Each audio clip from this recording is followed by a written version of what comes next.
चाहिए, मुझे कुछ नहीं चाहिए, तो भैया ये सबसे बड़ी मूर्खतापूर्ण बात होगी। कितना भी व्यक्ति के पास कुछ भी हो, लेकिन कमी कहीं ना कहीं होती ही है, और उसी कमी को यदि दूर करना है तो आपको भगवान जी से प्रार्थना करनी पड़ेगी। ठीक है, और प्रार्थना कैसे करनी है आपको भगवान से? भगवान से एक बात कहनी है, प्रभु मैं आपका साथ जिंदगी भर चाहता हूं।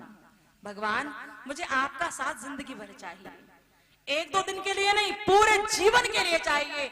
और मैं जब मर भी जाऊं तो भी आप मेरा हाथ पकड़ के अपने परम धाम तक मुझे ले जाओ, मैं इतना चाहता हूं। यदि ये आप ऐसी बात भगवान से कहोगे और सच्चे मन से कहोगे तो वो आपका साथ जरूर देंगे। तो हमें क्या कहना भगवान से? भगवान अपने सुंदर कर कमलों को हमारे सिर पर रख दीजिए, ताकि हमारा भी उद्धार हो जाए। हाथों को खोलकर जाए, तालियों की सेवा देते हुए प्रेम से बोलेंगे सभी। एक भक्त भगवान से क्या कहता है? भगवान से कहता है वो भक्त, मेरे सिर पे रख दो कान्हा। जितने भी भक्त हैं यहाँ पर सब बोलिएगा प्रेम से, हाथ खोलकर तालियों की सेवा देते हुए, मेरे सिर पे रख दो कान्हा अपने ये दोनों हाथ, मेरे सिर पे रख दो कान्हा अपने ये दोनों हाथ, देना हो तो दीजिए जन्म जन्म का साथ, देना हो तो दीजिए जन्म जन्म का साथ, मेरे सिर पे रख दो कान्हा अपने ये दोनों हाथ, देना हो तो दीजिए जन्म जन्म का साथ, देना हो तो दीजिए जन्म जन्म का साथ।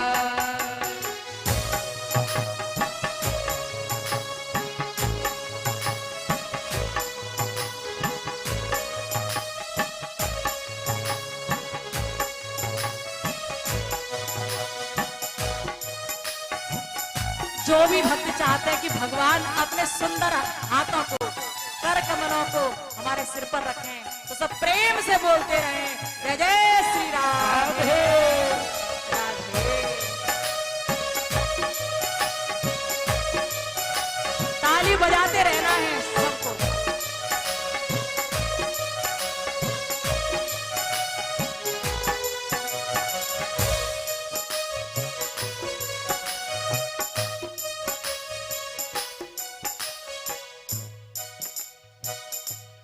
प्यारे प्रभु,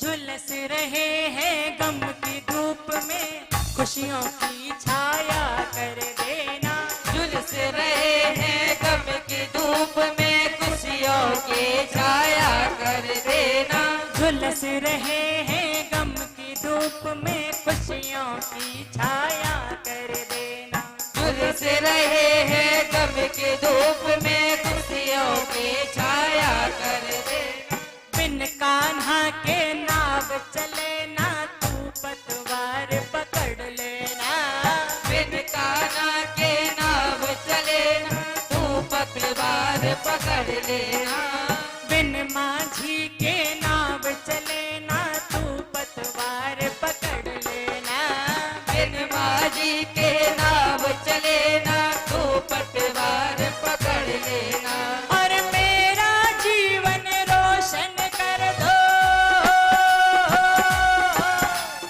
मेरा जीवन रोशन कर दे छाई अंधेरी रात, देना हो तो दीजिए जन्म जन्म का साथ, देना हो तो दीजिए जन्म जन्म का साथ, देना हो तो दीजिए जन्म जन्म का साथ, वो देना हो तो दीजिए जन्म जन्म का साथ। हरि बोल।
यदि हाथों में जान है तो बजा कर बोलना, और हाथों में बिल्कुल जान नहीं रही है तो धरे रखो, जो धरे तो रहे नहीं है फिर। ठीक है, प्रेम के साथ आवाज आनी चाहिए तालियों की।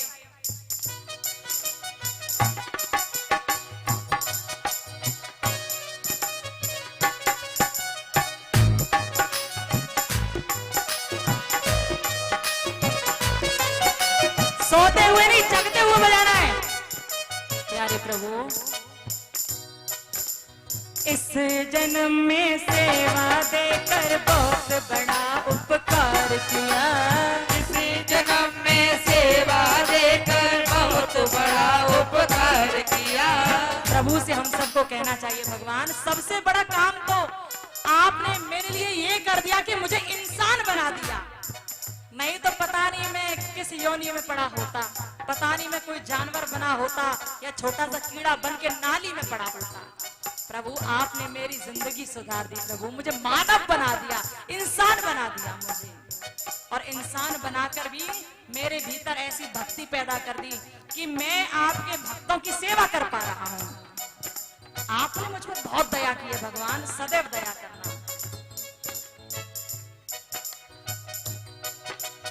इस जन्म में सेवा देकर बहुत बड़ा उपकार किया। इस जन्म में सेवा देकर बहुत बड़ा उपकार किया। तू ही गोविंदा, तू ही गोपाला, मैंने तुमको जान लिया। तू ही गोविंदा, तू ही गोपाला, मैंने तुझको जान लिया। तू ही गोविंदा, तू ही गोपाला, मैंने तुमको मान लिया। तू ही गोविंदा, तू ही गोपाला, मैंने तुझको जान लिया।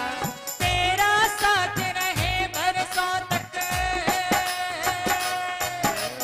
तेरा साथ रहे बरसों तक, बस इतनी सी बात, देना हो तो दीजिए जन्म जन्म का साथ, वो देना हो तो दीजिए जन्म जन्म का साथ। देना हो तो दीजिए जन्म जन्म का साथ। हो देना हो तो दीजिए जन्म जन्म का साथ। मेरे सिर पे रख दो कान्हा,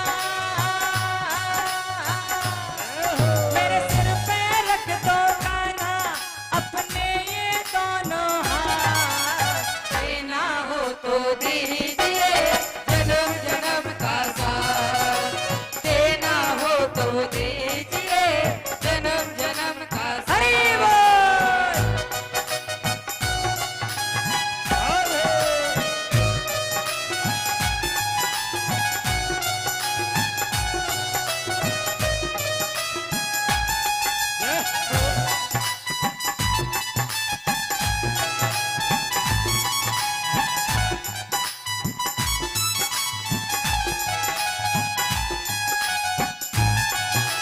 तालियों की सेवा का धनी हो, बोले बाबा हरिलाल की।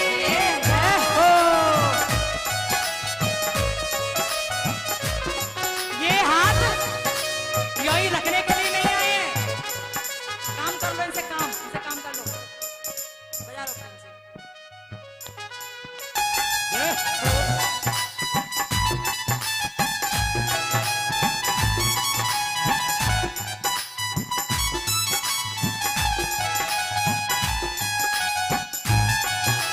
तालियों की सेवा का धनी हो, बोले बाबा हरिलाल की। जय हो। ये हाथ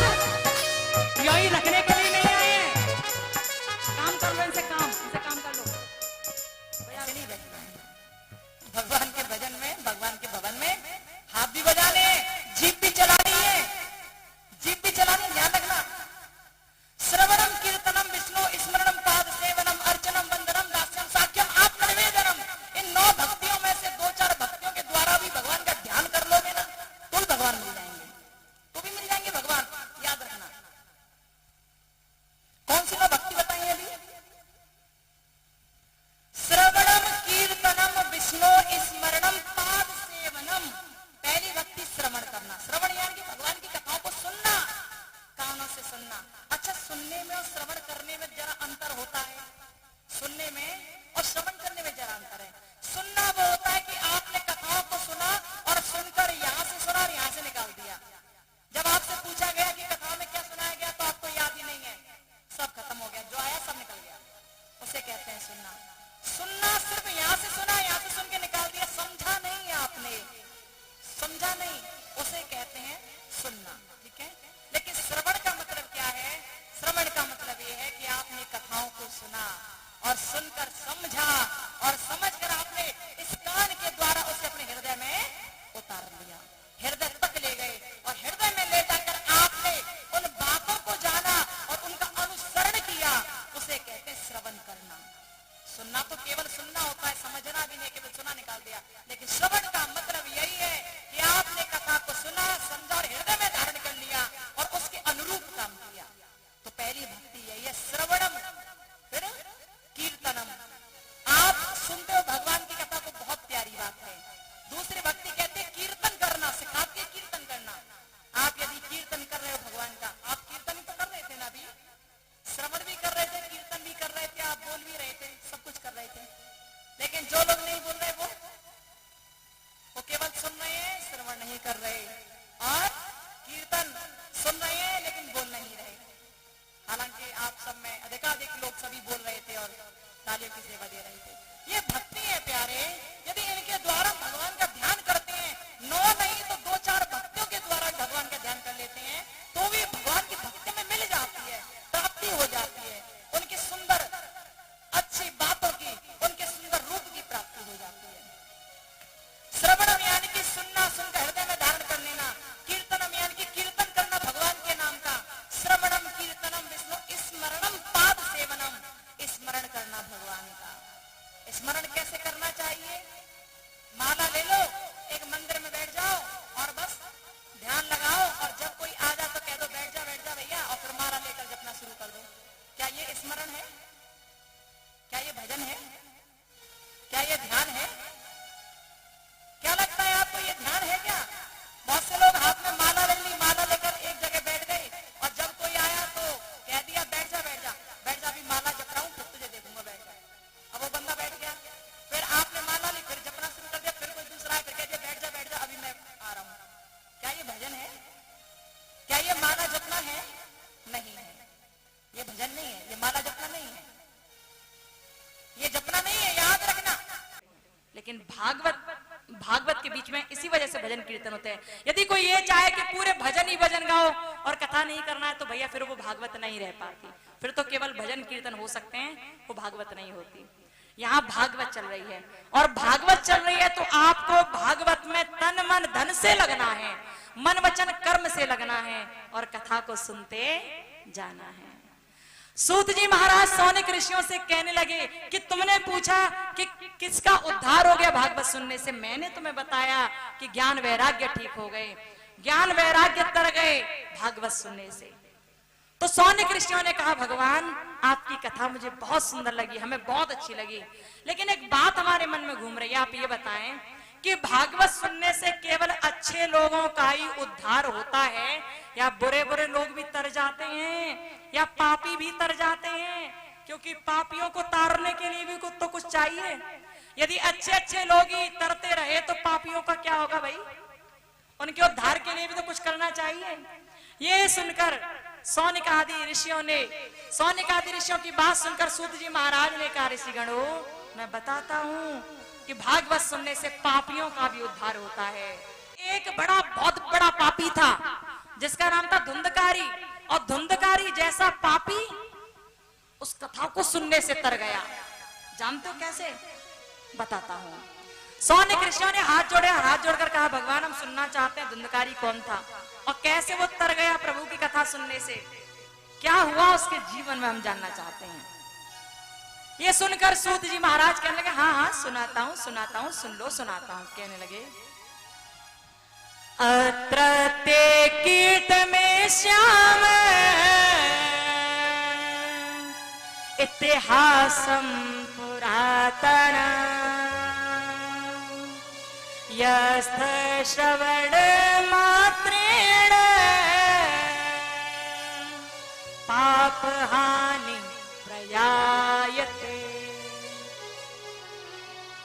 श्री कृष्ण गोविंद हरे मुरारे, हे नाथ नारायण वासुदेवा,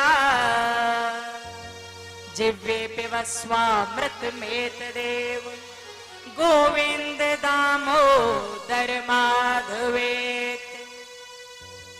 सूत जी ने कहा एक बार की बात थी जब तुंगभद्रा नदी के तट पर आत्मदेव नाम का एक ब्राह्मण रहता था। आत्मदेव बहुत प्रकांड विद्वानी था, बहुत अच्छा ब्राह्मण था, लेकिन उसकी पत्नी जो थी ना अच्छी नहीं थी, बुरे कर्म करने वाली थी। उसकी पत्नी का नाम था धुंधली। धुंधली कौन है?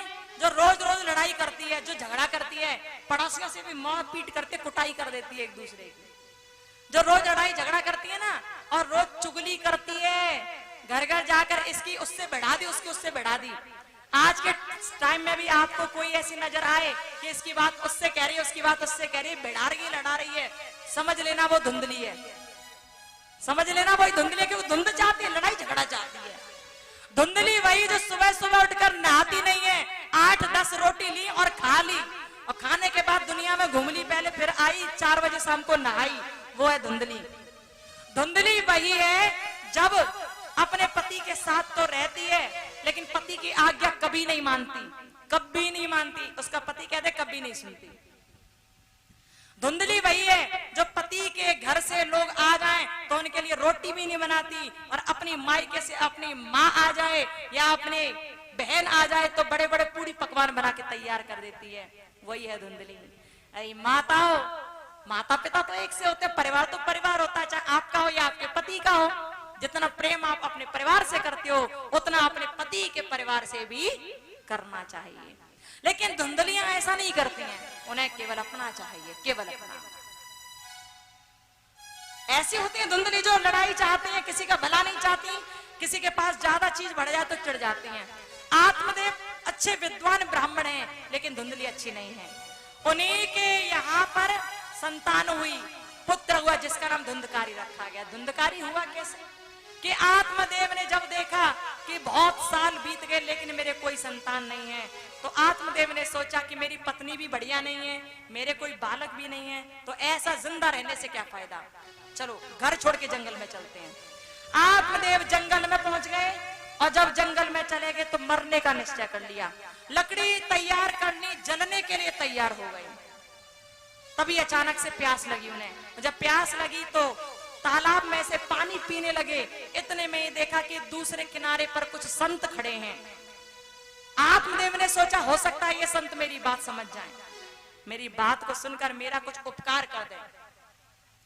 आत्मदेव संतों के पास गए, निवेदन करके कहने लगे, प्रभु मैं यहाँ पर मरने के लिए आया हूँ। संतों ने कहा तुझ पे क्या भावई आ गई जो मरने आ गया तू, क्या हुआ? आत्मदेव ने कहा मेरे कोई पुत्र नहीं है, और मेरे पुत्र नहीं है तो मेरा जिंदा रह के क्या होगा, मैं मरना चाहता हूं, मुझे मरना है। और संतों ने कहा कि हम संत महात्मा हैं, और संत महात्मा के सामने यदि कोई निर्दोष व्यक्ति अपने प्राणों का त्याग कर दे तो संतों के लिए बड़े दुर्भाग्य की बात होती है। ये हम तुम्हें मरने नहीं दे सकते आत्मदेव, क्या बात है बताओ। आत्मदेव रोकर चरणों में गिर गया और बोला, भगवान या तो मुझे पुत्र प्राप्त करा दो, नहीं करा सकते तो मर जाने दो। संतों ने बहुत समझाया लेकिन आत्मदेव नहीं माना। बोला कि बिना पुत्र के एक पिता कभी स्वर्ग में नहीं जा सकता, इसलिए मुझे पुत्र चाहिए। जब बार बार समझाया, संतों ने बार बार कहा कि सब कर्मों के वशीभूत होकर होता है, जैसा कर्म तुम करते हो वैसा फल तुम्हें भोगना पड़ता है, कोई और भोगने नहीं आता। तुम्हारा पुत्र कर्म करेगा तो तुम्हारे पुत्र ही फल भोगेगा, यदि तुम बुरा कर रहे हो तो तुम ही भोगोगे, उसका फल बाहर का कोई भोगने नहीं आएगा, इसलिए पुत्र की कामना ज्यादा मत करो। आत्मदेव रोने लगा और बोला, प्रभु मैं कितना बड़ा भागा हूँ कि मेरे यहाँ आंगन में एक गाय बंधी है, उसके भी कोई संतान नहीं। मेरे आंगन में एक कुआं है, उस कुएं में पानी नहीं, हमेशा सूख जाता है कुआं। मेरे यहाँ बहुत सारे बगीचे में पेड़ भी हैं, लेकिन किसी पेड़ पे कभी कोई फल लगता नहीं। कितना बड़ा अभागा हूँ।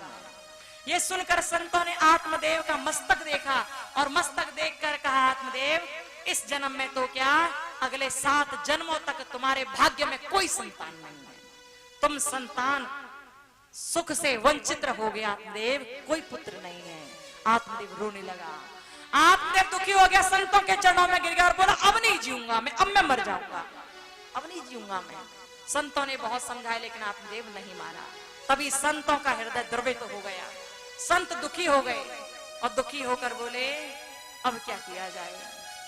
संत होते ही ऐसे हैं जो आपके दुख से दुखी हो जाते हैं। बाबा तुलसीदास मानस में दर्शन कराते हैं और एक बात लिखते हैं, संत हृदय नवनीत समाना, संत हृदय नवनीत समाना, संत हृदय नवनीत समाना, संत हृदय नवनीत समाना, कहे का बहन पर कहे न जाना, श्री राम जय राम जय जय राम, श्री राम जय राम जय जय राम। श्री राम जय राम जय जय संतों ने कहा राम। मान जा, क्योंकि सब कर्मों के वशीभूत होकर होता है, कर्म ही तो प्रधान है। कहने लगे कर्म प्रधान विश्वर चिराखा, कर्म प्रधान विश्वर चिरागा, जो जस करे सुतस फल चाखा, श्री राम जय राम जय जय राम, कोई न काऊ करे सुख दुख दाता, कोई न काऊ कर सुख दुख दाता, निज कृत कर्म भोगे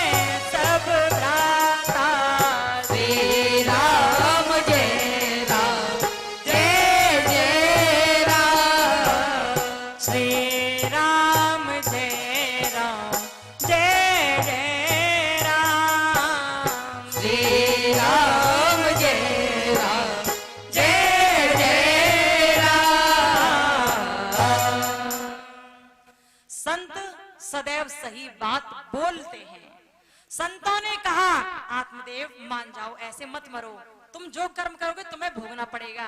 यदि तुम कर्म करो और पुत्र तुम्हारा फल, अपना फल तुम्हें दे दे, या तुम्हारे कर्मों का फल पुत्र ले ले, ये संभव नहीं है, मान जाओ। लेकिन आत्मदेव नहीं माना, और जब आत्मदेव नहीं माना तो क्या हुआ, आत्मदेव ने बार बार कहा प्रभु मेरे पुत्र दिलवा दो। ये सुनकर संत महाराज द्रवित हो गए, दुखी हो गए, और दुखी होकर एक फल देने लगे आत्मदेव को।